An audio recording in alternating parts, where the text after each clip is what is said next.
come and share with you about Texas Hope 2010. I even saw Russell Dilday and Paul Powell singing with the cowboy group, so they'll sing in your churches if you want to. Together as a state, we want to share the hope of Christ with everyone in Texas.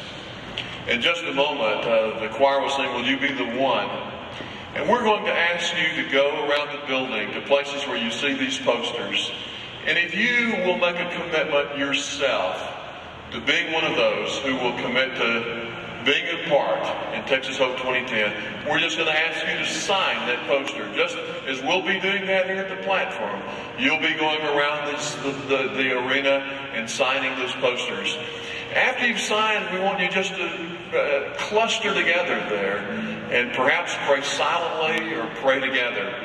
There may be some pastors who are here tonight that have a dozen or so from your church, and you may sign one of these posters and take it back to church with you and hang it up and invite the others of your church to sign. We're challenging each of our pastors to go back to their churches and on Commitment Sunday, January the 11th, perhaps you'll ask your folks to come down the aisles on that day and sign this, saying, by the grace of God, we want to be a part of Texas Hope 2010. We're going to put some simple frames around these posters.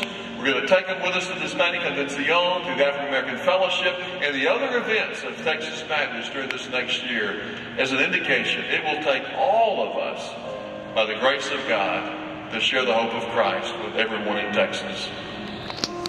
Now at this time I would like, if God lays it on your heart, to make that commitment to doing your part, prayerfully stand from your seats, go to the posters near you, sign the posters as an act of commitment, pray together, and after a few moments of praying and the choir singing, I would like to ask our former Executive Director, Dr. Charles William, to lead us in a prayer of commitment as a state convention to be a part of Texas Hope 2010. You sign as God touches your hearts.